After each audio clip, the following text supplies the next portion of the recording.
বন্ধুরা আসসালামু আলাইকুম। আশা করি সবাই ভালো আছেন।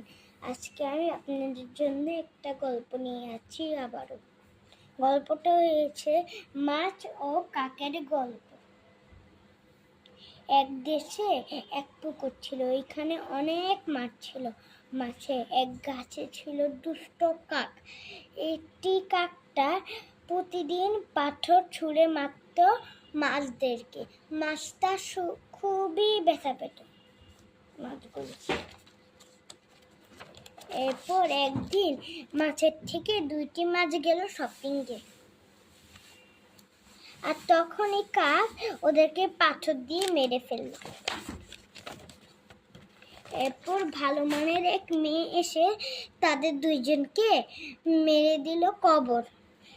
এরপর কাকটা দেখে খুবই রাগ হলো কাকের।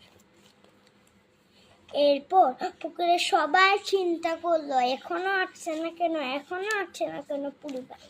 চিন্তা করতে করতে ওরা সবাই অজ্ঞান হয়ে গিয়েছে। আরেকজন গেল খুঁজতে, খোঁজার সময় তাকেও মেরে দিল পাথর দিয়ে।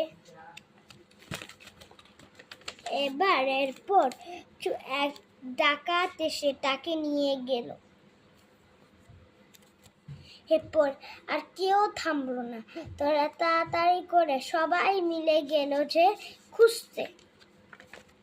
খোঁজার সময়ে কাক এসে সবাইকে এরকম করে নিয়ে গেল, আর একজন মাছ বেঁচে গেল। এরপর একটা ভালো মানের আবারও মেয়ে আসলো, তে এসে সবাইকে নিয়ে গেল একটি একটি করে হাসপাতাল।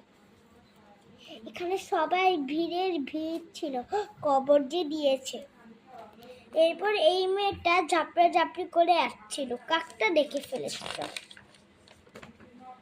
এরপরে খুচুর এসে দুষ্ট কাকটাকে মেরে ফেললো। এটা দেখে মাছেরা অনেক খুশি হলো।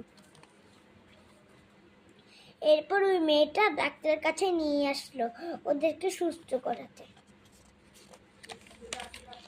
আর এই আমার গল্প শেষ। ধন্যবাদ।